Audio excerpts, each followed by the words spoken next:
Isang mapagpalang gabi po sa ating lahat. Ang aking babasahin ngayon ay makikita sa ikadalawang mga kronika, kabanata 2, talata 1 hanggang 3. Nag-utos si Solomon na magpatayo ng templo para sa karangalan ng pangalan ng Panginoon at ng palasyo para sa kanyang sarili. Nagpatawag siya ng 70,000 tagahakot at 80,000 tagatabas ng mabato na mababang bahagi ng bundok at 3,600 kapatas. Nagpadala si Solomon ng ganitong mensahe kay Haring Hiram ng Tyre. Padalan mo ako ng kahoy na sidro gaya ng pinala mo sa aking amang si David nang magpatayo siya ng palasyo niya. Yun lang po, maraming salamat. Purihin ang Panginoon. God bless. Magandang gabi po sa ating lahat. Ngayong gabi po, ang aking babahagi ay mula sa aklat na ikalawang mga kronika, kabanata 2, talata 4 hanggang 6. Ngayon po'y magtatayo ako ng isang templo na kung saan ay sasambahin ng aking Diyos na si Yahweh. Magiging banal na lugar iyon para sa Kanya bilang dakong sunugan ng insenso at pag-aalayan ng tinapay at handog na susunugin sa umaga, sa hapon, sa araw ng pamamahinga, sa pista ng bagong buwan at sa mga takdang kapistahan ni Yahweh na aming Diyos, sapagkat ito'y utos sa Israel magpakailanman. Malaki ang templo ipatatayo ko sapagkat mas dakilang aming Diyos kaysa alinmang Diyos. Ngunit sino nga ba ang makakapagtayo ng isang templong maaaring tirahan niya gayong maging sa taas ang langit ay hindi siya magkasya? At sino naman ako upang ipatayo siya ng templo? Ay patatayo ko isa lamang templong mapagsusunugan ng mga handog sa harap niya. Ito po ang salita mula sa ating Panginoon. Amen. Ang mapagpalang gabi po sa ating lahat. Ang aking pambabasahin ngayon ay mula sa libro ng ikalawang kronika, chapter 2, verses 7 to 8. Kaya ngayon, padalhan mo ako ng taong mahusay sa mga ginto, pilak, tansot bakal at mahusay gumawa ng telang kulay ube, pula at asul at mahuhusay na manguukit. Gagawa siya kasama ng aking mahuhusay na manggagawang taga-Juda at taga-Jerusalem, na pinili ng aking amang si David.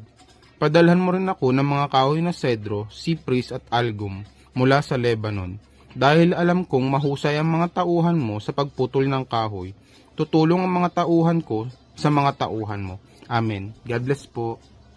Magandang gabi po sa atin lahat. Ang babasahin ko po ngayon ay mula po sa ikalawang kronika chapter 2, verse 9 to 10.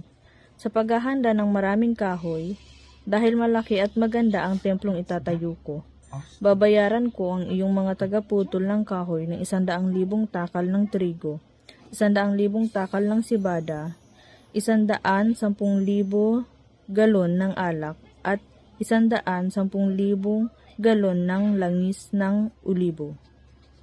Amen. God bless po. Magandang gabi po sa lahat. Ang babasahin ko po ngayon ay makikita sa Chronicles 2, chapter 2, verse 11 to 12. Ito ang sulat na isinagot ni Haring Hiram ng Tyre kay Solomon. Dahil iniibig ng Panginoon ang kanyang mga bayan, ginawa kanyang hari nila. Purihin ang Panginoon, ang Diyos ng Israel na gumawa ng langit at lupa. Binigyan niya si Haring David ng matalinong anak na puno ng kaalaman at pangunawa, na magtatayo ng templo para sa Panginoon at ng palasyo para sa kanyang sarili. Yun lang po, purihin ng Diyos. God bless. Good morning! Ang aking Bible verse for today is from 2 Chronicles chapter 2 verses 13 to 15. Ngunit hindi rin ako mapanatag sapagkat hindi ko natagpuan doon si Tito na ating kapatid. Kaya ako'y nagpaalam sa mga taga roon at nagtuloy sa Macedonia. Ngunit salamat sa Diyos at lagi niya kaming isinasama sa parada ng tagumpay ni Kristo dahil sa aming pakikipag-isa sa Kanya. At sa pamamagitan namin ay pinalalaganap ng Diyos sa lahat ng dako ang mabangong halimuyak ng pagkakilala sa Kanya.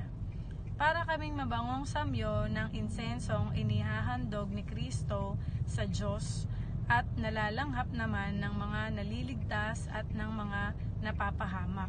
Ang mabuting balita ng ating Panginoon.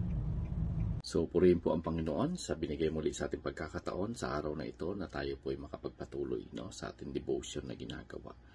At tayo po ay nasa 2 Chronicles chapter 2, no, and 16 to 18 po yung itinalaga sa atin.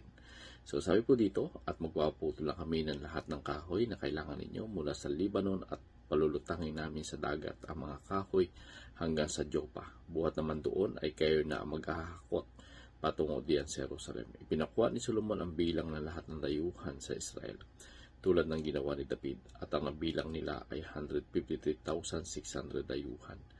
Inatasan niya ang 70,000 sa paghakot at ang 80,000 ay sa pagtitibag ng mga bato sa bundok. Ang 3,600 naman ay ginawa niyang tagapamahala ng mga manggagawa.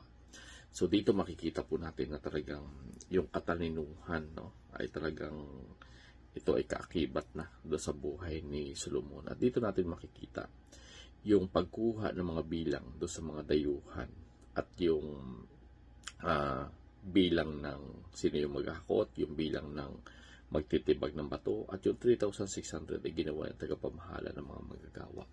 So dito makikita po natin na kahit doon sa mga dayuhan na sa ayos yung kanyang ginagawa, no, hindi rin siya kumuha ng ibang mga tagapamahala, kundi simula doon sa bilang niyan, ginawa rin yung tagapamahala yung 3,600 doon. So ibig sabihin talaga magiging maayos yung trabaho, sapagkat yung namamahala ay katulad din nila ang mga dayuhan, no? Ito rin yung ibinibigyan ng karapatan para sila pamahalaan.